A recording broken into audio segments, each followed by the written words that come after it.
I think it's the impact that storytelling can make on people. I think that whether it's healthcare or whether it's politics, it doesn't matter.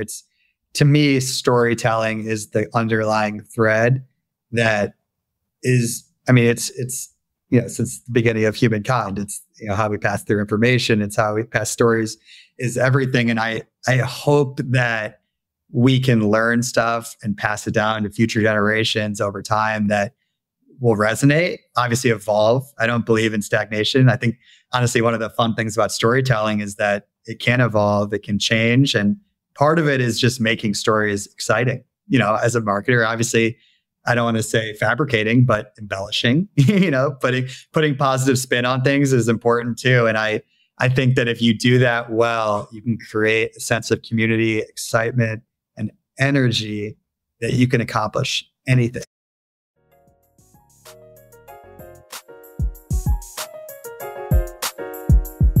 Let's discover what people are building in the greater Cleveland community.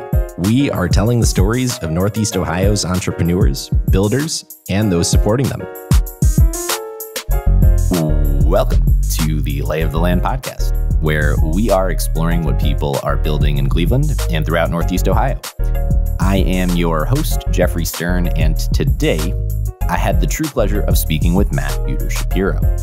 I first spoke to Matt on this podcast about 3 years ago. At the time, as a co-founder and chief marketing officer of MedPilot, he was navigating an acquisition to Vytalize Health after having built the company to help service over 1 million patients. I had said at the time that Matt's journey is a big win for Cleveland startups and the ecosystem writ large, and today's conversation underlines that point. 3 years on and proudly part of Vytalize Health, Matt serves as Vytalize's chief marketing officer, which has now raised over $150 million in funding to fuel their growth as one of the top 10 fastest growing healthcare companies in the country and one of the top 100 fastest growing companies overall, in pursuit of their mission to accelerate the transition to value-based care for patients by taking care of the doctors who take care of us. From this new vantage point, Matt and I talk about how he had navigated that acquisition, the lessons learned along the way, the power of storytelling, collaborating with other local founders like Mac Anderson from Cleveland Kitchen and Andre Cisco, manager of MGK and XX Brands, to invest in over 30 other founders over the last few years, working on Mayor Justin Bibb's campaign, his perspective on Cleveland, and a whole lot more. If you would like to go deeper on the specifics of MedPilot and Matt's background, I'd encourage you to listen to him break it all down on Lay of the Land's 14th episode. You will find a link in the show notes. Now, please enjoy this great conversation with Matt Shapiro after a brief message from our sponsor. Lay of the Land is brought to you by John Carroll University's Boler College of Business, widely recognized as one of the top business schools in the region. As we've heard time and time again from entrepreneurs here on Lay of the Land, many of whom are proud alumni of John Carroll University, success in this ever-changing world of business requires a dynamic and innovative mindset, deep understanding of emerging technologies and systems, strong ethics, leadership prowess, acute business acumen, all qualities nurtured through the Boler College of Business. With 4 different MBA programs of study spanning professional, online, hybrid, and 1-year flexible, the Boler College of Business provides flexible timelines and various class structures for each MBA track, including online, in-person, hybrid, and asynchronous, all to offer the most effective options for you, including the ability to participate in an elective international study tour, providing unparalleled opportunities to expand your global business knowledge by networking with local companies overseas and experiencing a new culture. The career impact of a Boler MBA is formative and will help prepare you for this future of business and get more out of your career. To learn more about John Carroll University's Boler MBA programs, please go to business.jcu.edu. The Boler College of Business is fully accredited by AACSB International, the highest accreditation a college of business can have. All right, here we go. Round 2, huh? Let's do it. So, it's one of the fun things about the podcast that I had kind of theorized at the onset was if I kept doing it long enough, there would come a point in time where at that eventual point, it would make sense to have people back on to share more about what they were doing, new entrepreneurial things that they've done, and new chapters in their lives that have kind of unfolded. And so it is really quite exciting to have you back on the podcast, Matt. Dude, I'm so excited to be back. I'm very, very relieved to have come a long way since the last time we spoke in this crazy journey of entrepreneurship. Yeah. Well, so I'm not as well versed and practiced in the subsequent interview, and so we'll play this a bit by ear here. But I think as a starting point, it would be fun to just hear from your perspective what has happened, in the time since, and we can kind of round out the final chapters of MedPilot and some of the work you were doing there, and we'll take it in stride. Absolutely. So for anyone who didn't catch the first episode, I had the privilege of being a co-founder of a local Cleveland company called MedPilot, which is a patient engagement CRM, customer relationship management company, focused on really more of the back office side of healthcare. Really, really excited. We scaled to 40 employees in large part due to Cleveland. Incredible resources from Cleveland investors, Cleveland teammates and their employees, customers, and a really, really supportive media ecosystem looking to change that narrative about how you can succeed in Cleveland. And we scaled it up to 1 million patients and managed about $3.6 billion in medical receivables, and backed by some amazing investors from the coasts like Cedars-Sinai and Hudson River Capital, and some hedge fund people, and then some really awesome local Cleveland investors like North Coast Ventures and John Pinney. And, the last time we spoke, we were on the goal line, so to speak, of an acquisition to a company based out of New Jersey. It was a scary time. And even listening to my first interview, I could sense, the excitement, but also the fear of, being a first-time entrepreneur, like what that means to take that next leap of getting acquired. And I'm very, very excited to say that now, 3 years later, I can say that we made a really, really good decision by partnering with Vytalize. It's been a truly remarkable 3 years. And I'm grateful for the partnership in Vytalize, for the support of the Cleveland community. We've had local investors like North Coast Ventures come in subsequent rounds of investment over these past 3 years, which has been really, really great to see. And very, very, very grateful for everything that's transpired. And it's, still getting started, just still early innings for sure. Still getting started. Yeah. Well, I'll say it's been very fun to watch this journey unfold for you from the sidelines. I'll toot your own horn a bit. Vytalize Health, I think one of the fastest growing companies in the country, for sure, in the healthcare space. Hundreds of millions raised subsequently. Quite a trajectory and home for MedPilot. It's crazy. When we came into Vytalize, I think combined we had about maybe 60 or 70 employees, and sitting here today, we have well over 300.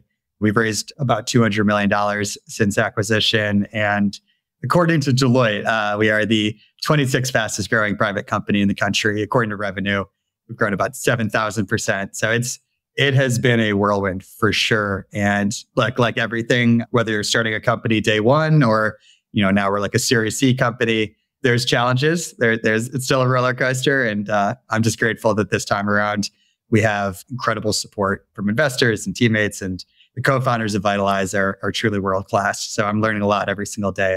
I'm now the chief marketing officer, which has been an exciting kind of transition from co-founder, where you spend a lot of your times as a co-founder just trying to keep the lights on, and now getting to be more in the marketing lane.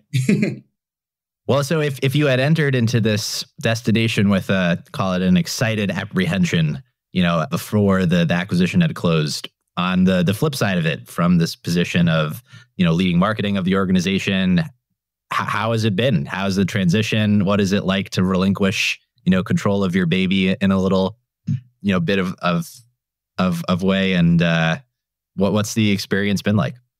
I think when you do it originally, there's a little bit of anxiety just because, like everything, you don't know how it's going to turn out.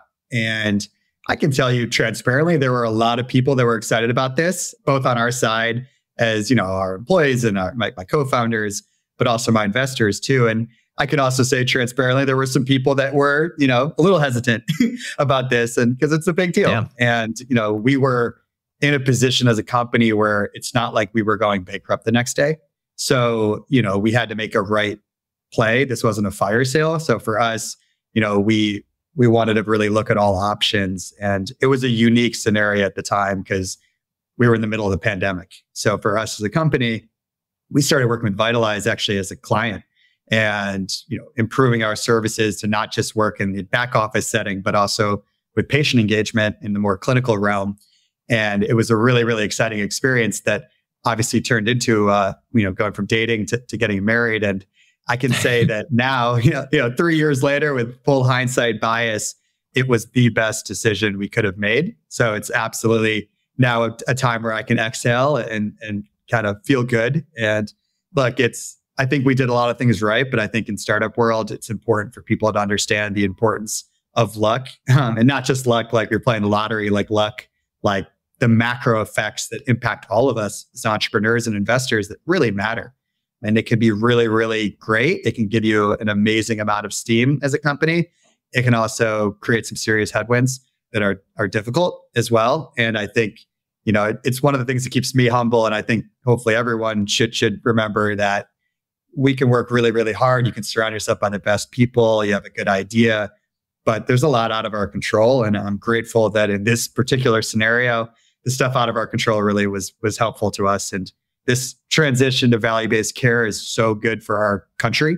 And it's a big reason why we as MedPilot, which operated in a fee-for-service world, which is how most of healthcare works, you pay for services. We believe that value-based care is the future. And I'm grateful to be a part of a company that's riding that wave and helping really increase that wave as well. Yeah, no, it's very exciting. And, on a downstream implication of it all, one of my underlying intuitions about how you actually add considerable momentum to the startup flywheel of an ecosystem, like Cleveland, for example, is, a bit circular as all loops are, but that successful outcomes, however much luck is involved in that, do two things. And one of which is that they show that successful outcomes are even possible, which I think is actually a big deal, because it paves this path and inspires others, I think, to just raise their level of ambition because they see it can be done. And if you're able to amplify the stories of those people who are succeeding enough and ingrain them into the culture, it's partially why I love doing this podcast, is because I see people who are doing really cool things here. And so it can be done. But the other thing that I want to ask you about, and we can talk about either of these things, but is that, successful outcomes, if done well, can be sufficiently wealth generative for those founders and early stage folks involved so that they can afford the risk capital to invest in the next, wave and vintage of entrepreneurs within an ecosystem. And I think what's so cool about your experience is that you've added credence to, I think, both of these things. So we can kind of take either, but I know you've invested in over 30 companies in the last few years, including some local folks that we've had on the podcast, that we will have on the podcast.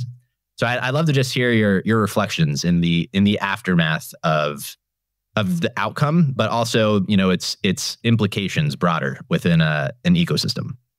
I love both those questions a lot because for me, especially as a first-time entrepreneur, I'm excited. The next time I do a company, I will not be able to say that anymore, which is exciting. I can now say I'm a serial entrepreneur. That's right. The only way it worked for us was because I got so much help from so many people around me. And that help could have been tangible day-to-day advice and help, or it could have been like a chance encounter and, having someone very successful or someone very wise, spend 5 minutes with me, and anyone that knows me knows I'm very not, I have a lot of strengths and weaknesses. And one of the things that falls into both those categories is I'm very persistent with my networking. If I want to meet with you, I will probably find a way. And I think that I leaned a lot on smart, successful people that have done it before. And that's what provided me with the courage to be able to do this, knowing that I didn't have to have all the answers. I just needed to be able to fill those gaps with people that did. And that also gave me a lot of confidence that look, it's possible. These are human beings. I've met with people like, Tom Lee, the founder of One Medical, is someone who I'm grateful to be able to call a friend and an advisor, and someone I've worked with actually, through the political landscape, as well as gotten a lot of advice in healthcare. And while he is brilliant and has successfully founded multiple billion-dollar companies, he's a normal person. He makes mistakes. He has learned the hard way, just like all of us have. Like, we need to get rid of this aura that like entrepreneurs, even the most successful Elon Musks, it goes up and to the right. Like, all of us hit walls, all of us face lots of hurdles, and it's about how you handle those hurdles. And so for me, like, I've seen that firsthand. It's not about how good of a punch you can throw. It's about how many you can take and keep on moving forward. And so to me, having a little bit of success, like, I want to make sure that story is repeatedly told so that all the first-time entrepreneurs like me, they don't get discouraged when things don't go perfectly, because it's literally not possible for it to go perfectly. So that's for me on the first side. On the second side, as an investor, I think when you come into it as an operator first, an entrepreneur first, you look at things very differently. I know a lot of investors, when I showed up to their offices with my pro formas and my spreadsheets, they got really into the numbers, which was awesome. I think it was helpful to me to hear their thought process. But yeah, I don't know where you're going with it.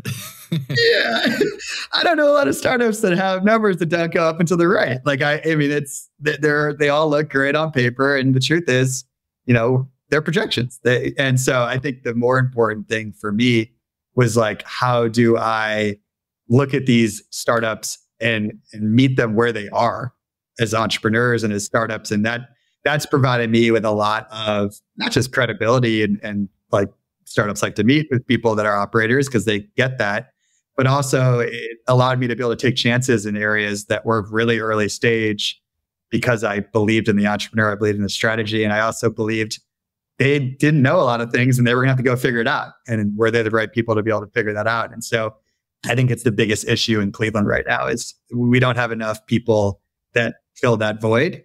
And I'm excited to play a small role in hopefully changing that. Yeah, I'm excited you're playing that role as well.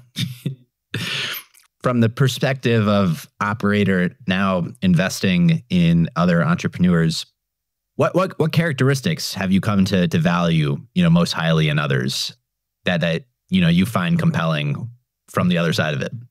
Because maybe it's not the pro forma, spreadsheet. I love that. I think the number one quality of an entrepreneur is hard to pick, but for me personally, I think if I had to boil it down to one thing, it's just pure tenacity. I think you obviously have to be smart. You obviously have to think about things differently. Like, I think those are table stakes, but tenacity to me is the one that I try to really suss out. And I figure that out based on like hearing about where they have failed. It's cool when things go right. I don't think it's that hard. When things are going right, everything's awesome. And I don't think that's what defines us as entrepreneurs. I think it's when things are not going right, how do you handle yourself? Because you have to be composed. You have to make sure your team stays composed. You have to make sure your investors stay composed. Like, how you handle those times and those challenges it's really what I care about, because everyone will hit those. And so when I'm meeting an entrepreneur, hearing about how they face challenges, making sure they don't lose their head, making sure they, if anything, find excitement. I mean, personally, I'm a little bit of an adrenaline junkie. Like, I think I do better in those scenarios because it's exciting. It's the same way that, sitting on this podcast with you. I mean, when I was in college, my biggest fear was public speaking. And I hated it more than anything. I would tremble when I'd have to talk in public. And when I flipped the switch, it was when I realized that fear was like an adrenaline to me. And I learned to thrive on it. I enjoyed it. It didn't go away. I'm still scared, being public speaking. But for me, it's the same thing as an entrepreneur. Like, you have to enjoy and take that fear and that anxiety, and that has to be adrenaline to you. You have to thrive in those scenarios, and I love it. Yeah. Well, I love that idea generally of the switch having been flipped. And I don't know, when you look back on the journey from MedPilot's inception to acquisition and your subsequent ventures, which we'll talk about in a moment, but how your perspective on entrepreneurship, leadership, all these things we've talked about already has changed? What has been the most significant things that you've changed your mind about? What switches have been flipped? I love that question because it's one that I haven't thought a lot about, because you live kind of in the day to day and you don't get enough chance to really reflect, which is what's awesome about this experience of just getting to talk to you again. I think that I am more certain than I was at the beginning that it takes a village. And I think I knew that and I kind of understood that at the beginning, but not the extent to be transparent. And that village is wide, like really, really wide. For me, looking back, everything had to click for it to work. I needed the right co-founders, which I'm grateful for my co-founders. I needed the right team. I'm grateful for that. But I also just things like my family being there for me. Like I think I didn't appreciate the psychological side and the impact that being an entrepreneur has on you.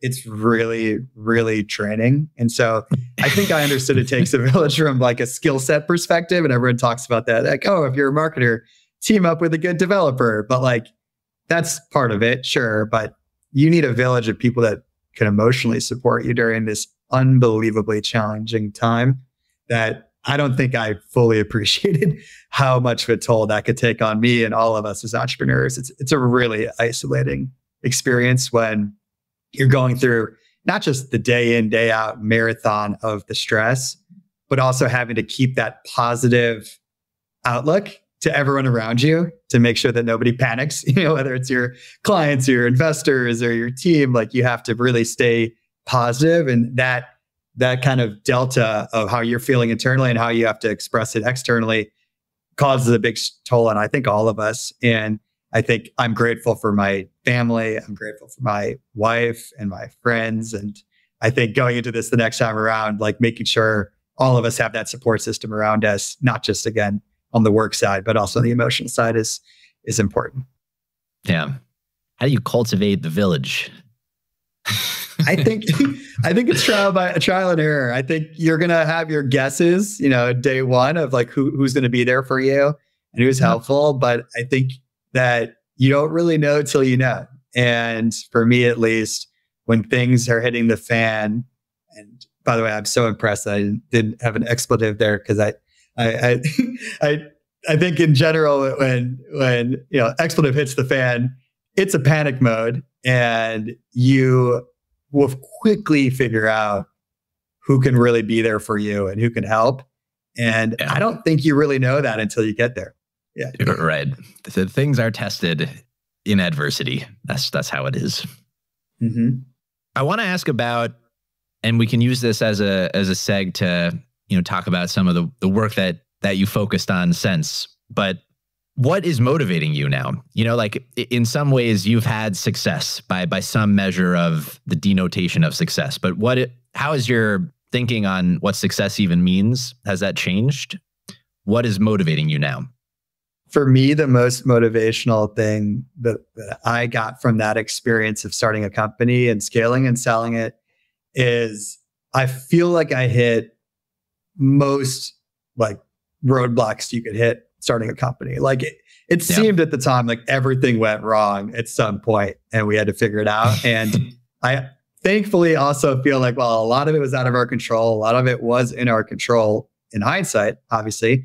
And I'm very motivated to do it again in the future, knowing that all of that really like is the best learning I'll ever get in life.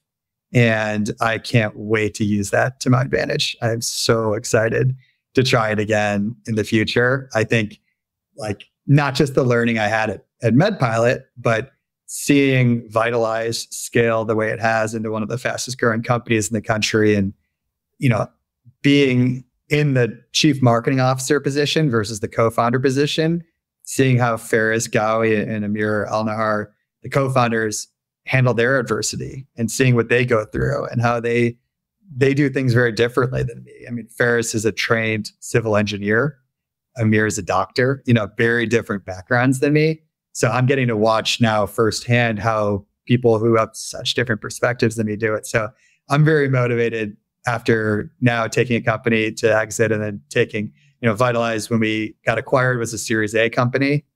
They're now, Series C. I am so ecstatic to take those learning and do it again in the future. So, yeah. Well, what are you noodling on? What are some of the ideas? I know, and it's somewhat of a leading question because I know you've kind of worked on a whole myriad of things in the meanwhile. Anyway, but what are you drawn towards at the moment?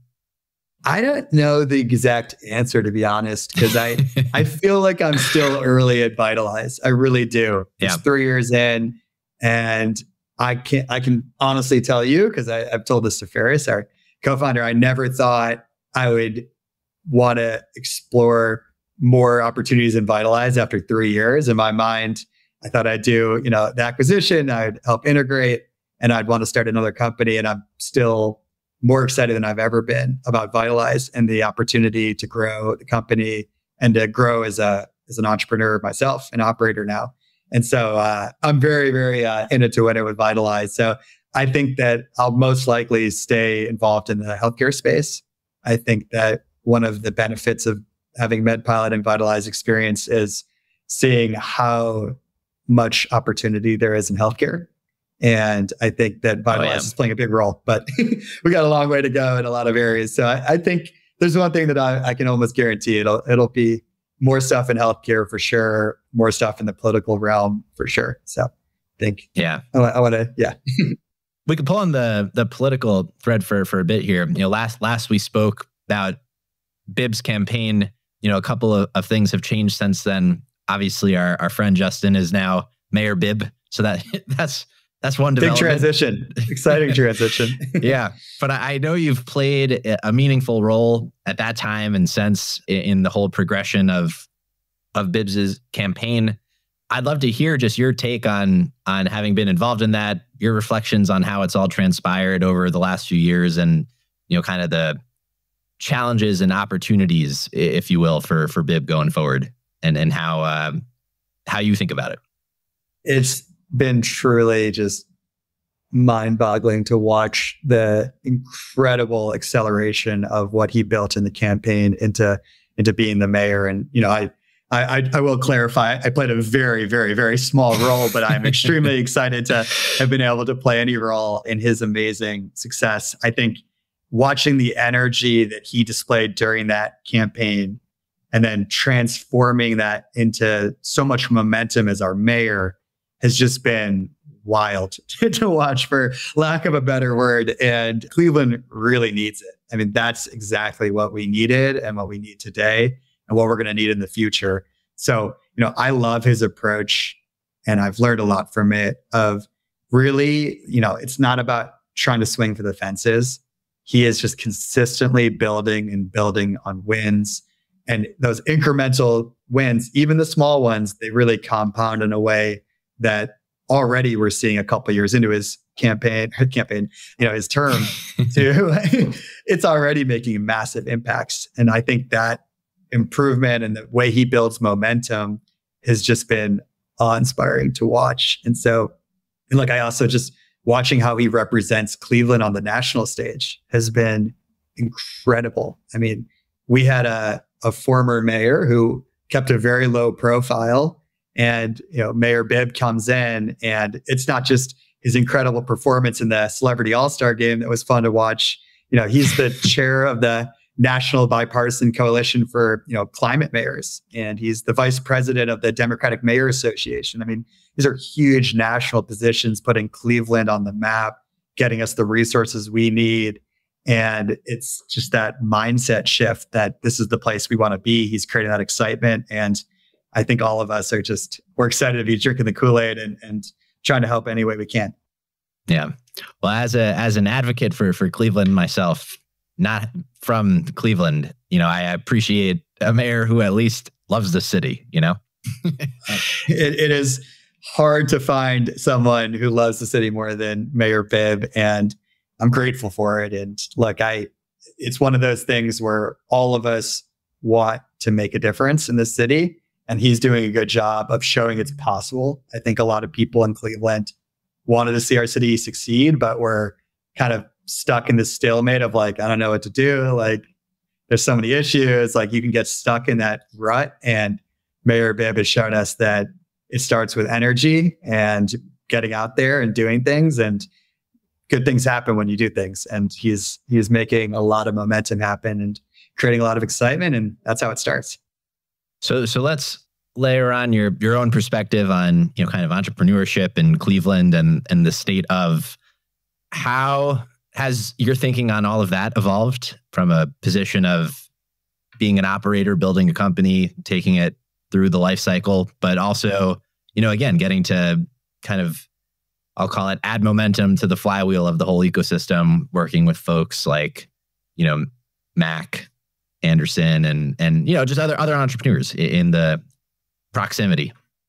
Now it's fun because I felt like for a while I was just kind of taking and taking. And by taking and taking, not just always, fundraising and soliciting help, but taking people's time, asking everyone around me advice and help. And now it's fun to finally be able to give too as well and create that flywheel. It feels good. It's also important. And it's not just like purely because, I'm just trying to be a nice guy. And also I know it will help me if I can give to the city and give to the community.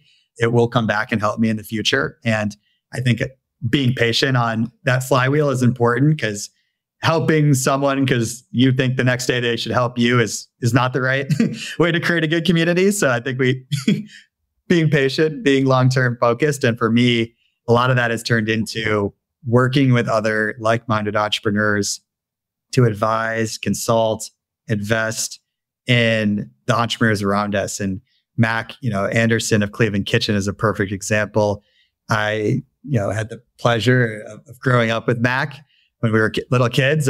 Mac, as anyone that knows, was never little, but he wasn't always 6'9". I think he was probably like 6 feet tall in 5th grade. But when we were smaller, we always were very like-minded entrepreneurs. We wanted to get out there and build something. And now getting to work with him with lots of local startups, and we've invested in numerous companies together. And we brought in, Andre Cisco, who's Machine Gun Kelly's business partner, and, helped build a lot of the ecosystem around MGK. And I think that the three of us, along with my co-founder of MedPilot, Jake, have just taken a huge interest in meeting as many entrepreneurs as possible, which I hopefully will get to meet more after this podcast, and learning about new businesses, helping where we can, investing where we can, and learning that, we're all figuring it out. So I'm sure we're going to make a lot of mistakes. And like when I was in the giving or in taking mode of asking everyone I know for advice, it was still on me to synthesize it,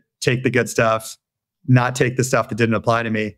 And I hope that as we're now trying to give more advice and capital and everything, I don't know that much more than most people. So I think it's, take what I can say. If it helps, great. If it can't, store it or get rid of it. But, excited to be more involved.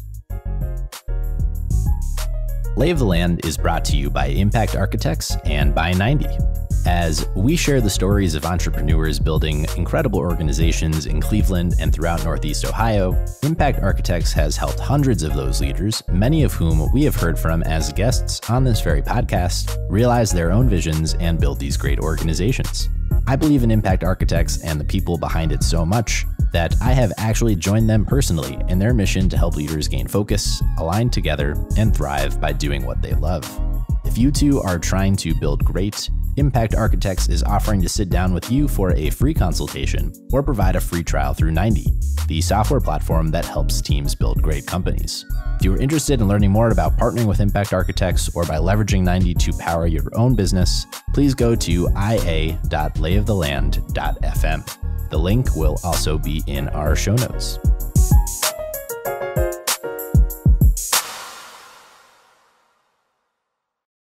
How optimistic or pessimistic are you about all of it? I think that the last 3 years has definitely crystallized the optimism I have for Cleveland. I think that the biggest facet of the kind of startup ecosystem that we're missing is early stage capital. And I don't think that changes today or tomorrow, but I think it's very obvious that's the piece that's missing. And so I'm hoping that if we keep on highlighting successes, they don't need to be Facebook, successes. They just need to be singles, doubles, triples. More people will get off of, their chairs, and they'll start getting involved. And it's going to take a couple hundred of me and Mac and Dre, but like, it's going to start as people realize there's so much more than financial returns that you get from getting involved in early stage startups. And it can really provide so much community building that I hope I can encourage other people to join me. And it's definitely, I think in 5 years, Cleveland will be in a much, much different place. And I think as entrepreneurs, we hope it's tomorrow, but I think, you have to look a little bit longer term when you're talking about the transformations we have. But I feel optimistic knowing at least where the hole is that we all have to kind of work on filling. Yeah. Well, I share your optimism. Let's go. Well, you're a big piece in this too. And one of the reasons I've always loved talking with you is as an entrepreneur, as an investor, it takes a lot of us for this to work. And so I'm grateful that we have people like you and in our community going for it, because there's easier ways to make money than taking the path we're talking about. I don't know if there's more satisfying ways, but there's probably easier ways. There are certainly easier ways. But thank you. I appreciate getting to play my small part as well, which I feel like I've honed it more in on as a masquerading Clevelander. The thing that I've picked up on is that true Clevelanders, there's the Midwestern kindness and humility and warmth, which is so lovely and something that I appreciate very much about people here. But the flip side of it is that, to the flip side of humility, there isn't a lot of people amplifying the success. And I'm happy to do that because I see it and it's inspiring. And I think it's an important part of, how you get more people to want to do this kind of stuff. Yeah.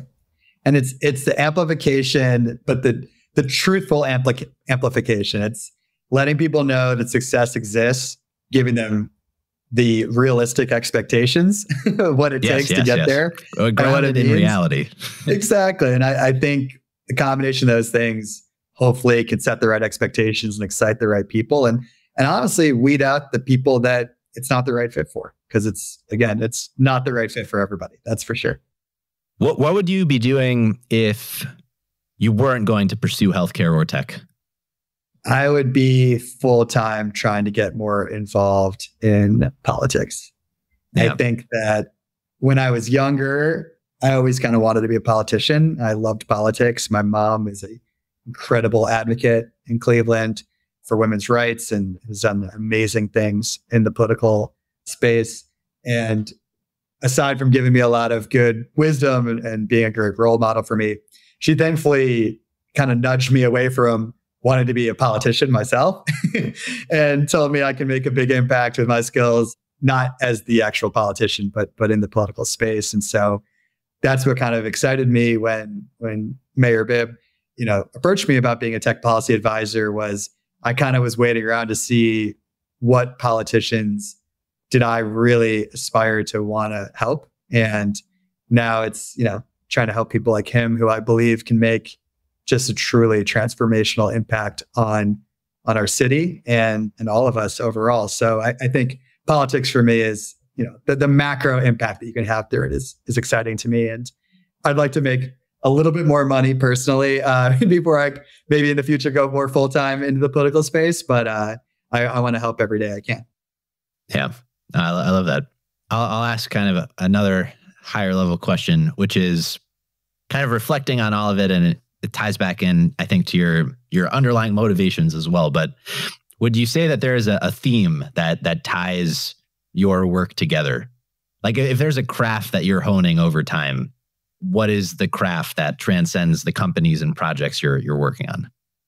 I think it's the impact that storytelling can make on people.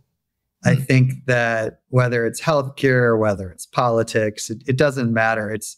To me, storytelling is the underlying thread that is, it's since the beginning of humankind, it's, how we pass through information. It's how we pass stories is everything. And I hope that we can learn stuff and pass it down to future generations over time that will resonate, obviously evolve. I don't believe in stagnation. I think honestly, one of the fun things about storytelling is that it can evolve, it can change. And part of it is just making stories exciting.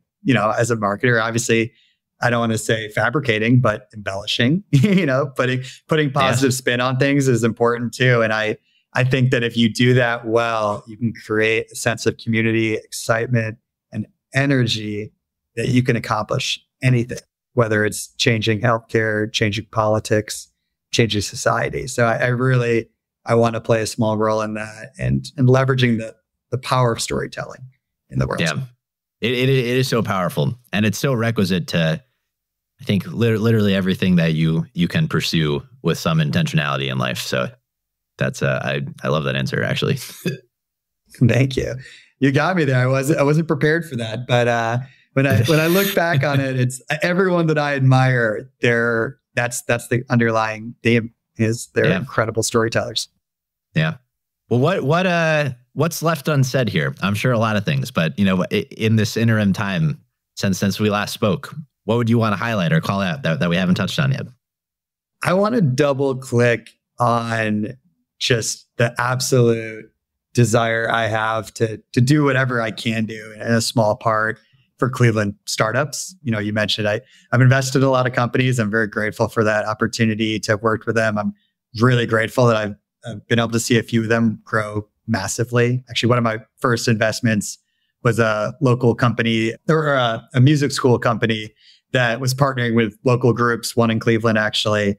And I was able to kind of day one help them kind of as a founding marketing advisor and build out their plan. And they're now, servicing 1,300 plus, music teachers across the country. And I'm grateful to have played a small role in that. I think that I want to do a lot more of that. I want to meet other entrepreneurs and I want to help. And so for me and my team with Mac Anderson of Cleveland Kitchen and Andre Siska of Machine Gun Kelly's team and Jake Myers, we want to meet and work with other entrepreneurs. So please, please, please, I just want to make sure everyone don't be shy, reach out to me and we'd love to talk more.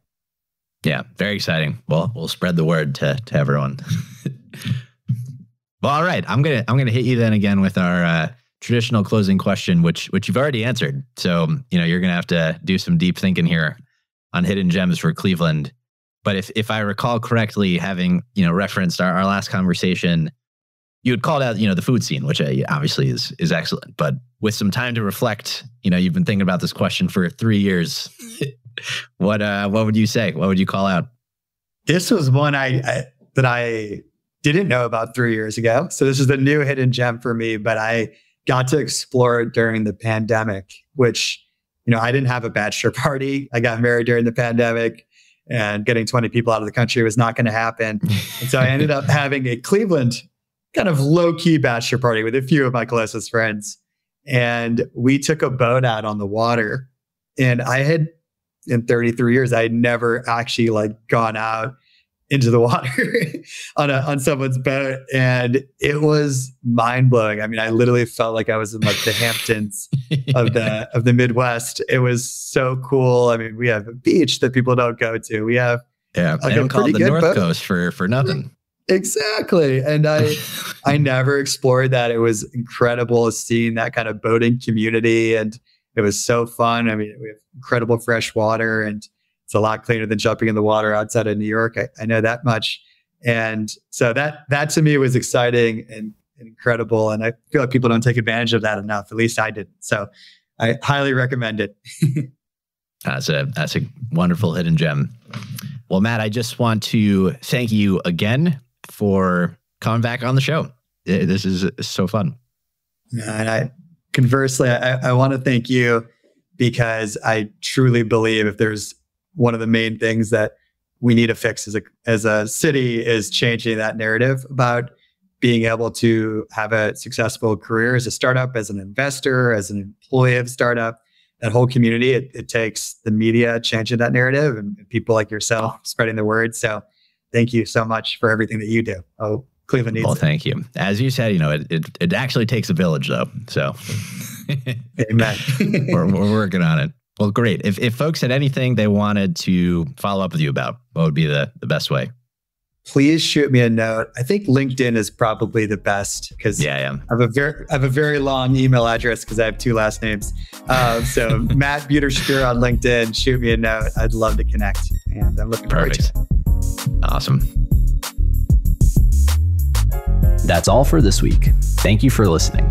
We'd love to hear your thoughts on today's show. So if you have any feedback, please send over an email to jeffrey@layoftheland.fm or find us on Twitter @podlayoftheland or @sternhefe, JEFE.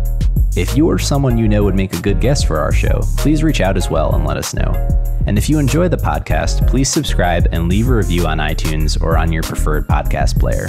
Your support goes a long way to help us spread the word and continue to bring the Cleveland founders and builders we love having on the show. We'll be back here next week at the same time to map more of the land. The Lay of the Land podcast was developed in collaboration with the Up Company, LLC. At the time of this recording, unless otherwise indicated, we do not own equity or other financial interests in the company which appear on this show. All opinions expressed by podcast participants are solely their own and do not reflect the opinions of any entity which employs us. This podcast is for informational purposes only and should not be relied upon as a basis for investment decisions. Thank you for listening, and we'll talk to you next week.